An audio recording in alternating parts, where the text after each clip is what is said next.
अस्सलाम वालेकुम ख़वातीन और हज़रात, हम के पॉडकास्ट की एक और एपिसोड के साथ मैं फ़हद मलिक आपकी खिदमत में हाज़िर हूँ। हमने पिछले पॉडकास्ट में आपकी इस्लामाबाद के कुछ सियासतदानों से मुलाकात कराई और हमें कमेंट्स में कहा गया कि अब थोड़ा पिंडी की तरफ शिफ्ट करें और पिंडी की पीएमएलएन, पीटीआई और पीपल्स पार्टी की लीडरशिप से आपकी मुलाकात कराई जाए। तो उसकी पहले हिस्से में हमने पिंडी के मलिक अबरार साहब को दावत दी है। सर 2002 से गालिबन आप कॉन्टेस्ट कर रहे हैं और फिर NA 54 था, बाद में NA 61 हो गया। 2018 तक आप जीतते आए और 2018 के इलेक्शन पीटीआई के आमिर कियानी साहब ने आप लोगों को हराया और उसके बाद इस मुल्क की सियासत बिल्कुल बदल गई। इतना आपका लंबा एक्सपीरियंस था और शेख साहब के बाद मेरे ख्याल में शायद इतने ज़्यादा इलेक्शंस आपने कॉन्टेस्ट किए हैं। मुझे ये बताएं कि आप पिंडी की सियासत को किस तरह से देखते हैं उस दौर में, और अब उसमें क्या ऐसा पीटीआई का इन्फ्लुएंस आ गया है कि अपेरेंटली, मतलब हम ओपिनियन तो नहीं दे सकते लेकिन लगता ही है कि नून और पीपल्स पार्टी और पीडीएम थोड़े से वीकर एंड पे और पीटीआई ज़्यादा स्ट्रांग है। तो इसकी क्या वजह लगती है आपको? बिस्मिल्लाहिर्रहमानिर्रहीम। मैं मीडिया का बेहद मशकूर हूँ कि सर। आप आवाम को लम्हा ब लम्हा बाखबर रखते हैं, सर। और आपके चैनल का बेहद मशकूर हूँ कि आपने हमें एक मौका दिया, सर। हमारी आवाज़ जो है आवाम तक पहुँचेगी। सर। 2002 में जब मैं इस फील्ड में आया, मैंने जब इलाकों की खिदमत का ज़िम्मा अल्लाह ताला ने मुझ पर सौंपा, तो 2002 में मैं मेंबर सूबाई असम्बली बना था। सर। फिर उसके बाद 2008 में मैं 2 सीट से इलेक्शन लड़ा था। 2 सीट से मेरा कौमी और सूबाई दोनों में, सर। तो अल्लाह ताला ने हमें दोनों में कामयाबी अता फरमाई। फिर उसके बाद मियाँ मोहम्मद शहबाज शरीफ साहब, जो सूबाई की सीट मैंने छोड़ी थी, उस पर इलेक्शन लड़े और अल्लाह ताला ने मुझे ये भी एक एजाज़ और ऑनर दिया है, वो यहाँ से बिला मुकाबला बने थे। तो इस तरह की बेशुमार पॉलिटिकल फतह हैं जो अल्लाह ताला ने हमारे ज़िम्मे की। मेरे छोटे भाई मलिक इफ्तिखार साहब मेंबर सूबाई असम्बली रहे। ये सारा सिलसिला एक चलता रहा। जो सिलसिला चलता रहा, उसके बाद आपने जिक्र किया 2018 का, तो 2018 में पहले यहाँ से कैंडिडेट थे इमरान खान साहब। यहाँ एक सर्वे हुआ, सर्वे में जो एक सर्वे की रिपोर्ट थी, उस पर हमारी पॉपुलैरिटी बहुत ज़्यादा थी। उस पॉपुलैरिटी को देखकर उन्होंने अपना हल्का चेंज किया और वो लेकर आए अपने उनका करीबी साथी समझ लें या दोस्त समझ लें या पार्टी का जो भी है उसको। तो फिर उसके बाद एक दरमियान में एक ऐसा वाक़या रूनुमा हुआ कि जब हमारा एक क्लैश ज़्यादा हो गया मुख्तलिफ अदारों से, तो उस वक्त उन अदारों ने हमें फोकस कर लिया। जब फोकस किया तो उससे पहले हमें भी बहुत ज़्यादा लोगों ने या कुछ ऐसी जो कुव्वतें होती हैं इलेक्शन से पहले जोड़ तोड़ कराती हैं, उनमें हमें भी बड़ी कोशिश की गई कि आप यहाँ से इलेक्शन इस पार्टी से ना लड़ें, आज़ाद लड़ लें, किसी और जगह से कर लेते हैं, ये हो जाएगा वो हो जाएगा। तो हमने एक उन्हें प्रिंसिपल तरीके से कहा कि नहीं, ऐसा नहीं हो सकता। तो जब उन्होंने कहा फिर अगर आप इस तरह करेंगे तो फिर आप इलेक्शन कैसा निकालेंगे, तो मैंने कहा कोई बात नहीं, अल्लाह ताला बेहतरी करेगा। वो वही हुआ जो उन्होंने कहा और ये होता है पूरे पाकिस्तान में हुआ। अब इस पे डिबेट करना और वक्त का ज़िया है कि जो पूरी दुनिया के सामने आ गया। अब तो खुद पीटीआई के जो चेयरमैन हैं वो खुद कहते हैं कि हमने ये सारा सिलसिला इस तरह किया और मेरे साथ भी अब ज्यादती हो गई है। अब उन्होंने हमारे साथ बहुत बड़ी ज्यादती की, वो हमारे साथ कम थी, पाकिस्तान के साथ बहुत बड़ी ज्यादती थी। क्योंकि जब 2018 के इलेक्शन से पहले आप देख लें, इस मुल्क के अंदर हमारे कायद मियाँ मोहम्मद नवाज शरीफ साहब जो एक सी पैक का बहुत बड़ा एक पैकेज लेकर आए थे, जिससे आप ग्वादर देख लें, बहुत पूरे मुल्क के अंदर आप एक सिस्टम देख लें। फिर उसमें आप देख लें कि 2008 के बाद जो हमें सिलसिला हमें 2013 में मिला, वहाँ बिजली का बहुत ज़्यादा बुरहान था। हमने उसमें से उन अंधेरों को ख़त्म किया, हम आगे बढ़े। रोड सेक्टर आप खैबर टू कराची उसे कह सकते हैं, वो तकरीबन अब कंप्लीट भी है। सी पैक का मंसूबा आपके सामने है। आज आप मियाँ वाली से अगर सफ़र करने निकलें इधर आएँ तो 1.5-2 घंटे की ड्राइव हो गई है। KPK में आप चले जाएँ, आप हज़ारा बेल्ट देख लें, वो भी जब मोटरवे सी पैक का मंसूबा भाई तकमील तक गया, मियाँ मोहम्मद नवाज शरीफ के लोगों को बहुत ज़्यादा एक्सेस मिली, लोगों को बहुत ज़्यादा उसमें बेहतरी मिली, लोग बहुत ज़्यादा आगे गए। तो इसके साथ साथ ये मैं कहूँगा कि ये एक इलेक्शन इंजीनियरिंग हुआ और उस इंजीनियरिंग इलेक्शन में हमारे साथ ज्यादती हुई। लेकिन मैं ये समझता हूँ कि हमारे साथ कोई ज्यादती नहीं हुई, क्योंकि हम तो एक पॉलिटिकल वर्कर हैं, तो हमें तो बहुत सारी चीज़ें इसमें सीखने को मिलती हैं। एक तो अपोजिशन होती है असम्बली में बैठकर अपोजिशन करना, एक अपोजिशन होती है कि आप असम्बली में ना पहुंचे और आपके मद्दे मुकाबल जीते हों तो फिर आप उसमें बैठ कर खेलें। तो मैं जब 2018 के इलेक्शन के बाद अल्हम्दुलिल्लाह वो दिन और आज का दिन मेरा पब्लिक सेक्रेटेरिएट अवाम के लिए दिन रात खुला है और रात दिन हमने यहाँ लोगों की खिदमत की।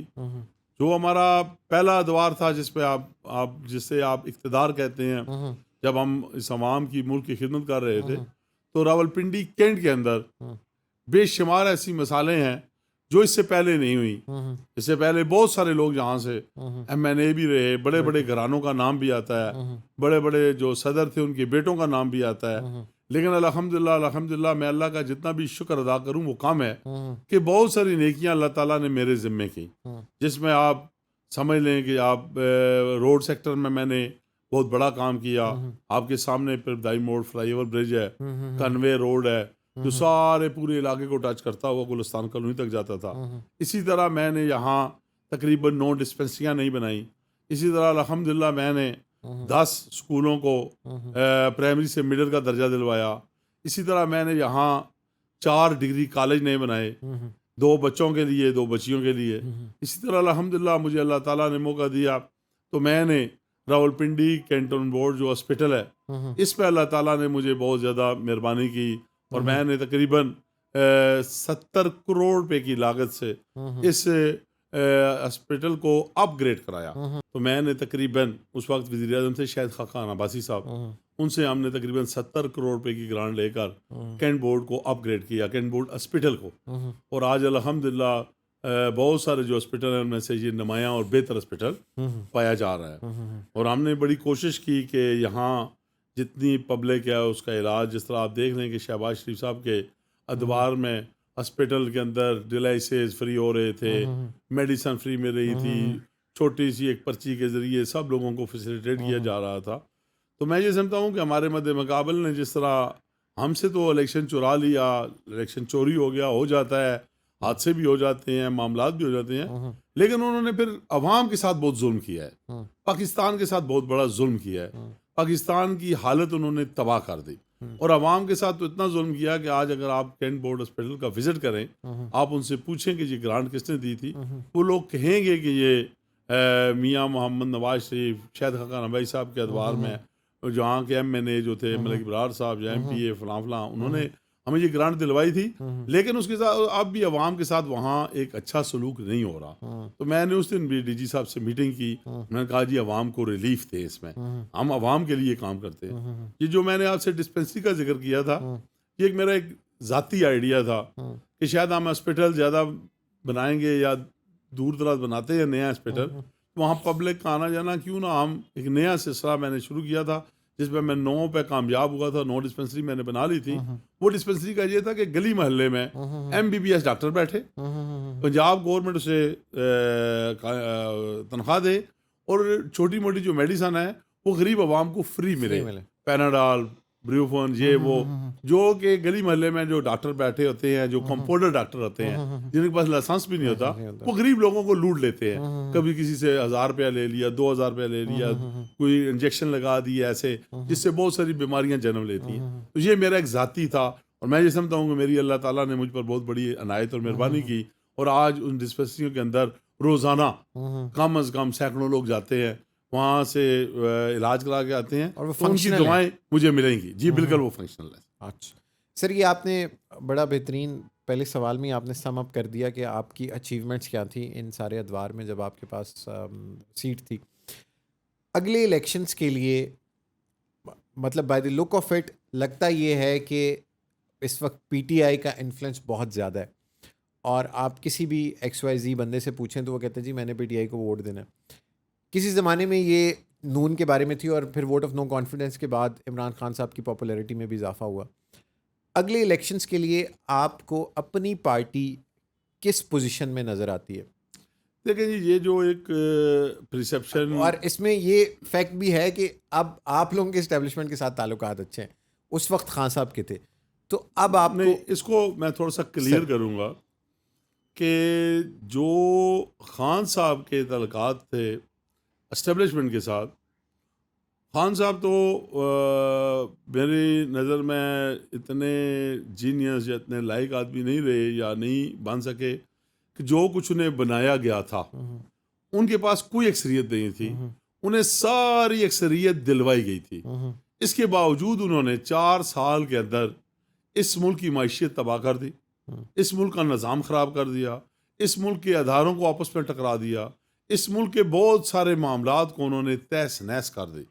और जब उनसे पूछा जाता था तो वो कहते थे जी तो मैं यू टर्न लेना तो कोई मुश्किल बात नहीं है, ये तो आम आदमी ले लेता है तो मैं भी ले लेता हूँ। ये इमरान खान साहब ने अपने साथ नहीं बल्कि अपनी पार्टी के साथ भी नहीं बल्कि इस मुल्क के साथ बहुत बड़ा उन्होंने नुकसान किया है। अगर आप ये ऐसे कहें कि पॉपुलैरिटी की बात करें तो ठीक है, एक वक्त के साथ हमारे साथ जो ज्यादतियाँ हुई, जो इससे पहले 10 साल पहले एक मीडिया ट्रायल हुआ हमारा जिस पे हमें लोगों की नज़रों में ये कहा गया कि हम लोग ठीक नहीं हैं, यानी हमसे मुराद हमारी लीडरशिप के बारे में, पाकिस्तान पीपल्स पार्टी की लीडरशिप के बारे में, मजहबी जमातें हैं उनके बारे में, मौलाना फजल रहमान साहब के बारे में ये कहा गया था कि ये लोग ठीक नहीं हैं। जिस शख्स को हम ला रहे हैं वो एक बहुत ही साफ शफाफ आदमी है, और वो साफ शफाफ आदमी जब आया तो उसने ना तो अपनी छोड़ी, ना इस मुल्क की छोड़ी, ना ही जो लोग उसको लाए थे उनका भी उसने कुछ नहीं छोड़ा। जो कुछ उसने अपनी अल्फाज से उनके लिए अल्फाज अदा किए हैं, हम वो अल्फाज मीडिया पे दोहरा भी नहीं सकते। तो मेरा ख्याल है कि अगर ऐसे शख्स को कोई लोग समझते हैं कि ये पॉपुलर है या पॉपुलरिटी है, तो मेरे ख्याल में फिर मेरा ख्याल है मुल्क जो है किसी मौला झटके वाले कर देना चाहिए, ताकि वो गंडासा लेकर जिधर मर्जी घूमे फिरे, जिसका मर्जी सिर उड़ा दे। क्योंकि इनके पास भी यही था, इनके पास गंडासे के बजाय इनके पास नैब थी, जिसे चाहते थे राना सनाउल्लाह पे 18 किलो हेरोइन डलवा दो, अब शाहिद खान बाइसू को आपको अंदर कर दो, एहसन इकबाल साहब को अंदर कर दो, अगर आज कोई नहीं मिला साद रफीक को और उसके भाई को अंदर कर दो। अच्छा जी, वो कहते थे जी कि सर कोई हालात खासे अच्छे नहीं आ रहे हमसे, तो वो कहते थे जी यार हमजा साहब को कल पता चला है वो बहुत अच्छे काम करने जा रहे हैं, तो अब हमजा साहब को भी अंदर डाल दो, अब फलां को भी अंदर कर दो। ये इस तरह के मामलात उन्होंने करके इस मुल्क के अंदर एक ऐसी नई रवायात दी हैं, पाकिस्तान की तारीख में है कि जब इलेक्शन होता है हम इलेक्शन लड़ते हैं, हमारा अपना मंशूर है, दूसरी पार्टियों का अपना मंशूर है। जब पार्टी इलेक्शन ख़त्म होता है तो हम अपने मुखालफिन या मुखालफिन हमारे पास आ जाते हैं या हम उनके पास चले जाते हैं। असम्बली की रवायात रही हैं कि अपोजिशन में बैठा शख्स वज़ीर आज़म आता था तो अपोजिशन वाले को हाथ मिलाता था, मुसाफा करता था और दुनिया को मैसेज जाता था कि ये एक जमहूरी मुल्क है। लेकिन खान साहब ने आकर, इस कप्तान साहब ने वो हाथ मिलाना भी ख़त्म कर दिया। इन्होंने कहा जी मैं हाथ भी नहीं मिलाऊंगा क्योंकि मैं वज़ीर आज़म हूँ। इन्हें वो तकब्बर, वो गुरूर और वो उनका जो एक समझ लें, मैं उसे अब यही कहूँगा कि सियासी बचपना ही कहूँगा, वो ले डूबा। और आज वो जिस मनसब से उतरे, आज उस मनसब की खातर वो उन्होंने इकदाम कर दिया जो आप आमर के दौर में देखते थे।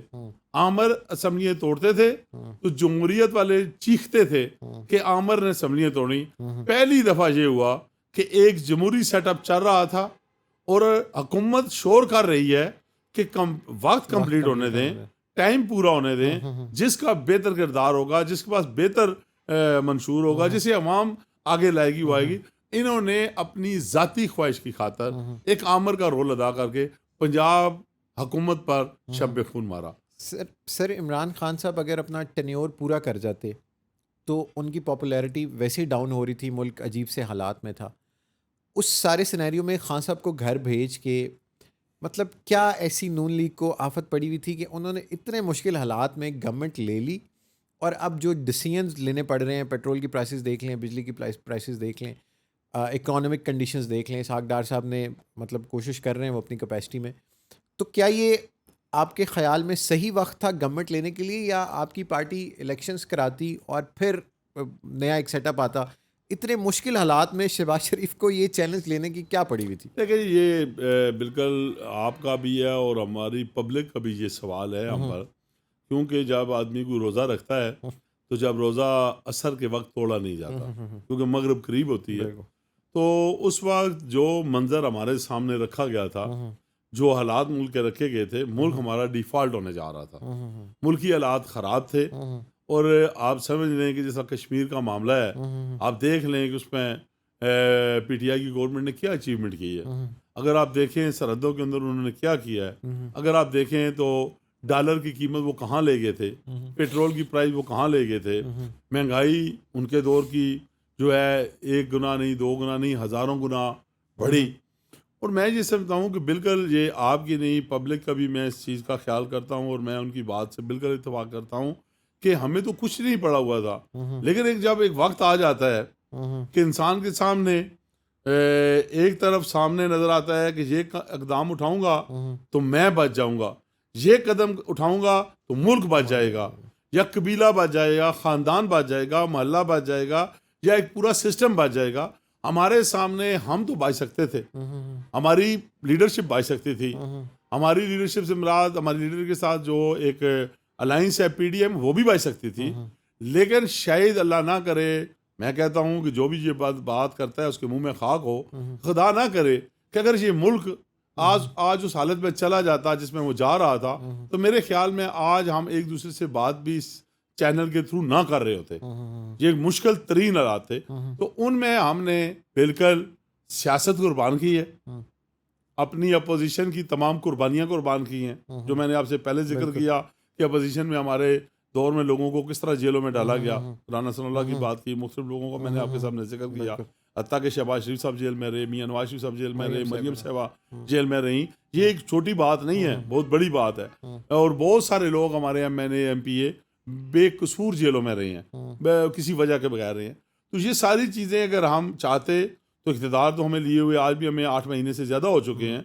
हमें एक शख्स भी बता देना इमरान खान कि हमने किसी पे झूठा मुकदमा बनाया हो या किसी को वैसे ही ज़बह कर दिया हो, तो हमने मुल्क बचाने के लिए, रियासत बचाने के लिए, मुल्क की बेहतरी के लिए ये कुर्बानी दी है। और हम बिल्कुल मानते हैं इस कुर्बानी का सामने हमें नुकसान नज़र आया, लेकिन मुझे यकीन है, मुझे उस रब पे यकीन पर, अल्लाह ताला की उस ज़ात पर यकीन है कि ये जो कुर्बानी हमारे कायद मियां मोहम्मद नवाज शरीफ साहब ने, शहबाज शरीफ साहब ने, उनके साथ जो अलाइंस है बिलावल जरदारी साहब हैं, इस तरह मौलाना फजल रहमान साहब है, बाब है, मुख्तलिफ जो जितनी भी जमातें हैं, इन्हें उसका अजर अल्लाह ताला ज़रूर देगी और ये आने वाले इलेक्शन में मिलेगा। आप देख लें कराची में जो इलेक्शन हुआ है कहाँ गया, उनके पास कितने MPA, कम अज़ कम MPAs और MNAs की तादाद मिलाए ना तो उनकी कम अज़ कम 40 के करीब बनती है। तो आज उनके पास 40 सीटें यूनियन कौंसिल की नहीं रही, तो उनका बयानिया कहाँ चला गया, उनकी पॉपुलैरिटी कहाँ चली गई। ये देखें, ये आस्ता आस्ता आपको सारी जब दुनिया के सामने आया, पहले लोग समझते थे कि ये तो बहुत ही ईमानदार आदमी है, ये तो बहुत ही बादशाह बहुत आगे निकल रहा है। तो जब तोशा खाना का केस सामने आया, इसने तो खाना काबा का जिसमें एक नमूना था घड़ी में वो भी ना छोड़ी, कफलिंग तक ना छोड़ी, कलम तक ना छोड़े, इससे जो मिला इसने वो बेच डाला। वो तो कहते हैं कि मैंने पैसे दे के मैंने खरीदी। तो नून के अदवार में प्राइम मिनिस्टर्स लेते रहे थे ऐसे गिफ्ट्स, या खान साहब कहते हैं ये तो हमेशा से होता है और मैंने तो पैसे। देखिए जी, ये इस तरह होता है जिस तरह आप कह रहे हैं, बिल्कुल ये होता आया हुआ है। और खान साहब भी अगर वो उस तरह करते तो आज तो शाखाना के चोर ना कहलाते। देखिए ना, आप एक दुकान से जाकर कोई चीज़ लेते हैं तो फिर आपको चोर कोई नहीं कहेगा। अगर एक दुकान पर आप जाते हैं और उसके किसी सेलमैन के मिलकर आप कहते हैं कि मैं लूँगा एक चीज़ और 2 मुझे डाल के दे देना, तो चोरी तो हो जाती है। तो इन्होंने जो कुछ वहाँ से लिया उसकी जो मालियत होती है वो उन्होंने वहाँ जमा नहीं कराई, और उसका उन्होंने जो मालियत लगवाई वो भी गलत तरीके से, वो दुकानदार भी पकड़े गए हैं, वो चिट्टे भी पकड़ी गई हैं। और वो जो देखे ना, उसका एक फॉर एग्जांपल, आप वहाँ से 1 करोड़ रुपए की चीज़ ले रहे हैं, आप उसका 25 लाख जमा करा रहे हैं या 50 लाख रुपया जमा करा रहे हैं, 10% आपको रिलीफ मिलेगा, 50% मिलेगा। तो कम से कम आपको रिकॉर्ड तो होना चाहिए ना कि मैंने ये 50 लाख रुपया कहाँ से दिया है, देने वाला कौन है, कोई और, जमा कराने वाला कोई और, बेचने वाला कोई और, खरीदार दुबई का। वो पैसे किसके पास जाते हैं? असल ये प्रॉब्लम थी कि जो वो पैसे दुबई वाले आए, देने वाला फॉर एग्जांपल A, लेने वाला B, बेचने वाला C, पैसे सारे फिर वापस आ जाते हैं जादू के जरिए पीरनी सभा के पास। तो ये फिर इस तरह मामला नहीं चलता।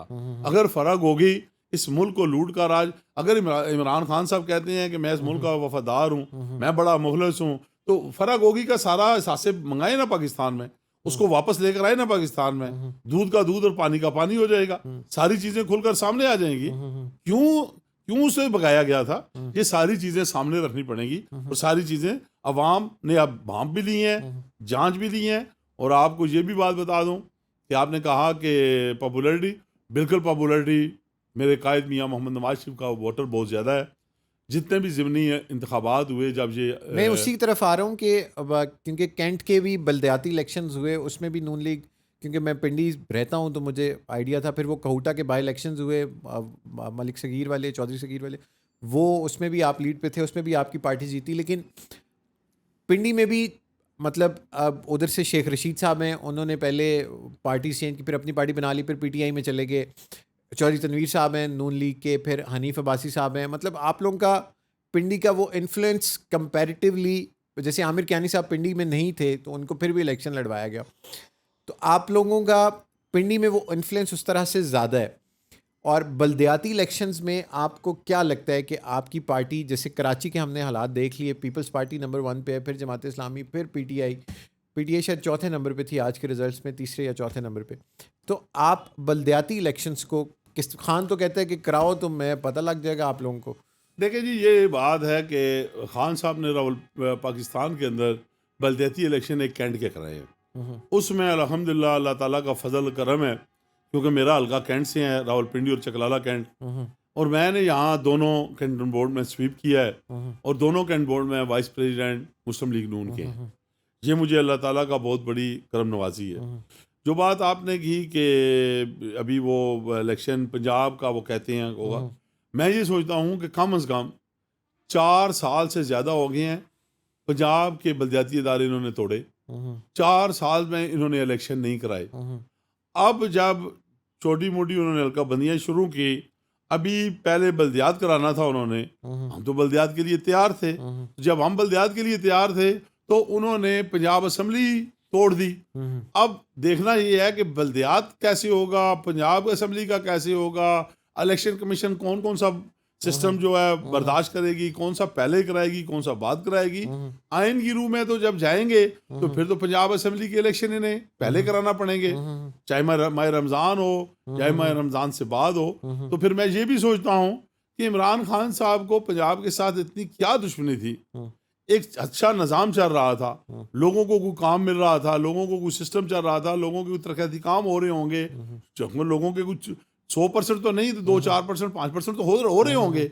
चलो हमारे तो नहीं, हम तो अपोजिशन में हैं, लेकिन उनके अपने लोगों के तो काम हो रहे होंगे। उन्होंने पंजाब की असम्बली इतनी जल्दी तोड़ दी। KPK में रोजाना मीटिंग करते हैं, रोजाना नई डेट देते हैं। आज तो वो खुद कह रहे हैं कि मैं मुशावरत करके कौमी असम्बली में भी अपने बंदे, अगर आप पंजाब असम्बली तोड़ रहे हैं तो कौमी असम्बली में बंदे किस मुंह से बैठाएंगे? KPK का आप लेट फैसला क्यों कर रहे हैं? जिस दिन तोड़नी थी दोनों तोड़ देते।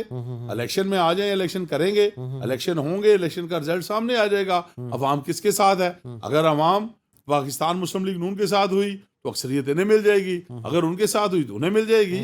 अब तो मैदान सज जाएगा ना, अब हालात सामने आ जाएंगे। तो मेरा ख्याल में उन्हें धचका लगा है, और वो धचका जो है उन तक कम है। उनके जो इर्द गिर्द लोग थे वो ज़्यादा परेशान है, क्योंकि इन्होंने हलफ दिया था परवेज़ इलाही साहब ने कि मैं असम्बली नहीं तोड़ूंगा। लोग इन्हें वोट नहीं दे रहे थे। इन्होंने 60,000 नौकरियों का जायजा दिया अपने MPs को, अरबों रुपए के फंडों का जायजा दिया, लेकिन जब उन्होंने इनको वोट कास्ट किया तो इन्होंने दूसरे दिन उस वादे से फिर गए। मैं ये कहता हूँ कोई बात नहीं, सियासी बात है, असम्बलियाँ टूटती भी हैं, इलेक्शन भी हो जाएंगे, लेकिन परवेज़ इलाही साहब ने जो हलफ किया था उसका क्या बनेगा? अल्लाह ताला की ज़ात तो उन्हें नहीं माफ़ करेगी। तो मेरा ख्याल में अब इमरान खान साहब और उनके साथ जो साथी हैं उनका आगे जो मामला है वो इतना अच्छा मुझे नज़र नहीं आ रहा। सर अभी रिसेंटली आप गए, UK भी गए थे और मियाँ साहब से भी आपकी मुलाकात हुई। इस सारे इन हालात में मियाँ साहब को एज पार्टी हेड पाकिस्तान में नहीं होना चाहिए, और जबकि हुकूमत भी उनके भाई की है, तो उनके पाकिस्तान आने में क्या, why he is not here? देखिए जी, ये तो इस सवाल का जवाब इमरान खान साहब दे सकते हैं, जिन्होंने मियाँ साहब को बाहर भेजा था। वो बीमार थे जी, जिस वजह से उन्होंने भेजा था, वो सारी रिपोर्ट्स मौजूद हैं।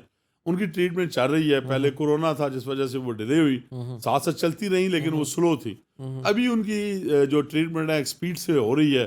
अभी चंद दिन पहले भी वो एक जगह गए थे, तो मेरे ख्याल में जल्द ही उनकी ट्रीटमेंट जब डॉक्टरों ने इजाज़त देंगे तो मेरे ख्याल में मियाँ साहब, क्योंकि जब हमारी उनसे मुलाकात हुई, मैं मिलकर आया, तो मियाँ साहब एक पल भी पाकिस्तान से बाहर रहना अफोर्ड भी नहीं करते, रहना चाहते भी नहीं, और उनकी कोई ख्वाहिश भी नहीं है। वो कहते हैं कि जैसा भी हो, इसकी मिसाल आपके सामने है। अगर आप थोड़ा सा पीछे जाएं तो मियाँ साहब इंग्लैंड में थे, इलेक्शन जहाँ हो रहे थे, तो मियाँ साहब जब इंग्लैंड से अपनी बेटी के साथ आए, अपनी अहलिया को बीमारी की हालत में छोड़कर, तो अगर उन्हें डर होता, उन्हें पता था कि मैं जाऊंगा मुझे ये गिरफ्तार कर लेंगे, मुझे जेल में डाल देंगे, लेकिन वो अपने इस मुल्क की मोहब्बत, अवाम का प्यार, जज्बा उनके दिल में है, वो पाकिस्तान के लिए, पाकिस्तान के अवाम के लिए, इस मुल्क के लिए आए। जेल में डाल दिया गया, लेकिन उन्होंने जेल की सोबतें बर्दाश्त कर ली। उनकी बेटी को भी जेल में डाला गया, लेकिन उन्होंने ये नहीं कहा मैं पाकिस्तान नहीं आऊँगा। उस वक्त उन्हें बहुत ज़्यादा रिलीफ दिया जा रहा था कि आप पाकिस्तान ना आए, रोका जा रहा था। तो उसके बावजूद वो, तो अब तो मेरा ख्याल है जिस दिन उन्हें डॉक्टर इजाज़त देगा, उसके बाद वो चंद घंटे जो एक टिकट लेने के फ़्लाइट के होते हैं वो ज़रूर लगेंगे, मियाँ साहब पाकिस्तान में होंगे इंशाल्लाह। सर, खान साहब हमेशा से कहते रहे कि सिकंदर सुल्तान राजा साहब पे आपका बड़ा इन्फ्लुएंस है, आपकी आपकी पार्टी का, और वो आपके साथ मिले हुए हैं और इलेक्शंस नहीं करा रहे। हुकूमत आपकी है, असम्बलियाँ बस डिज़ोल्व हो रही हैं, आधी हो गई हैं, आधी होनी है। इलेक्शंस कब होने हैं इस मुल्क में? देखिए जी, ये आसान बात है कि अब मैं आप एक चैनल पे बैठा हूँ, तो मैं अपने मुखालफिन के ज़िम्मे वो चीज़ें कर दूँ कि जो उनकी ख्वाब में भी ना हो, तो ये एक गलत बयान है। और ख़ास कर किसी मनसब पे बैठ कर इतना बड़ा झूठ नहीं बोलना चाहिए। जब हम कहते थे कि नैब जुल्म कर रहा है, तो ये खान साहब हमें कहते थे जी नैब का चेयरमैन तो मेरा ख्याल है आपने लगाया था। तो जब इलेक्शन कमीशन का चीफ उन्होंने लगाया हो, तो जब वो एक रिजल्ट अच्छा दे तो वो कहते हैं जी गलत हो गया है। जब वो ये बात करते हैं तो हमें अजीब सी बात लगती है। इनकी जो अपने दौर की करप्शन है वो आपके सामने है कि जो इधर एक सियालकोट में इलेक्शन हुआ था, जो धुंध की नज़र इनके प्रिजाइडिंग ऑफिसर नहीं आ सके थे, उस वक्त भी मेरा ख्याल है इमरान खान साहब वज़ीर आज़म थे, बुज़दार साहब वज़ीर आला थे, तो वो धुंध के अंदर एक रिजल्ट उन्होंने गायब करने की कोशिश की, उसको छुपाने की कोशिश की। हम ऐसा काम कोई भी नहीं करेंगे। हमने अल्हम्दुलिल्लाह शफाफियत के साथ इलेक्शन में आना है, शफाफियत के साथ आगे जाना है, और हमें अवाम की हमायत हासिल होगी। हम अवाम के ज़ोर पे इलेक्शन लड़ेंगे, अवाम की हमायत से इलेक्शन लड़ेंगे, और मुझे यकीन है कि इंशाअल्लाह मेरे कायद मियाँ मोहम्मद नवाज शरीफ और पार्टी के सदर मियाँ शहबाज शरीफ, वज़ीर-ए-आज़म पाकिस्तान मियाँ मोहम्मद शहबाज शरीफ साहब को अवाम जो है ज़रूर 2 अक्सरियत से कामयाब करेगी। सर, आखिरी सवाल करते हैं। आप लोगों की जो पार्टी है, लीडरशिप के बड़े मसाइल रहे। मियाँ साहब, शहबाज शरीफ साहब और मरीम, कहा गया कि उनमें टसल है। इसी तरह पिंडी की सियासत का आपका एक बहुत बड़ा दाम, मतलब काफ़ी अरसे से खामोश है। चौधरी निसार अली खान साहब, बीच में कहा गया कि उनको पीटीआई से भी ऑफ़र्स हुई, उनको आगे पीछे से ऑफ़र्स हुई, लेकिन उन्होंने रिफ्यूज़ की। आप क्योंकि उनकी पार्टी के भी हैं और आप उनके दोस्त भी होंगे यकीनन, चौधरी निसार अली खान साहब इस पूरे एक तो पस मंज़र में कहाँ पे हैं इतने अरसे से, और दूसरा ये कि अगले इलेक्शंस में क्या वो नून के टिकट पे इलेक्शन लड़ेंगे और जो उनका अपना हल्का है वहीं से लड़ेंगे? देखें जी, जो निसार अली खान साहब जो हैं वो हमसे बहुत सीनियर हैं। उनका एक सिस्टम मियाँ मोहम्मद नवाज शरीफ साहब, मियाँ शहबाज शरीफ के साथ रहा है, और उनके कोलीग ख्वाजा आसिफ साहब, राना तनवीर साहब, जो जावेद हाशमी साहब, बड़े बड़े लोग उनके साथ रहे हैं, शेख रशीद साहब भी उनके साथ रहे हैं, और लोग भी रहे हैं। हम अपने से बड़े के बारे में ये तो नहीं कह सकते ये होगा या वो होगा, लेकिन सियासत में कोई चीज़ अर्फ़ आखिर नहीं हो सकती, कोई चीज़ ऐसी नहीं है कि इस तरफ नहीं होगी इस तरह हो जाएगी, लेकिन उनका ज़ाती फ़ैसला है। जो भी वो फ़ैसला करेंगे अपने लिए बेहतर करेंगे। मैं उनके लिए कोई ऐसा कमेंट्स नहीं करना चाहता कि जो शायद कि ऐसा ना हो कि जो मैं कहूँ तो कल वो पूरा ना हो, या उसका कोई मैं नहीं गलत निकल आए। तो मेरे ख्याल में जो बड़े हैं वो आपस में फ़ैसला जो करेंगे बेहतर फ़ैसला होगा। ख़वातीन हज़रात, ये थे मलिक अबरार साहब। NA 54 होता था पहले, और अब NA 61, वहाँ से ये नून लीग के MNA रहे। इनसे मज़ीद इनके हल्के के लोग अगर कोई सवाल करना चाहते हैं तो इस वीडियो के कमेंट्स में हमें बताएं। अगली एपिसोड में आपकी पिंडी की ही सियासत में किसी और लीडर से मुलाकात कराएंगे। तब तक के लिए इजाज़त है।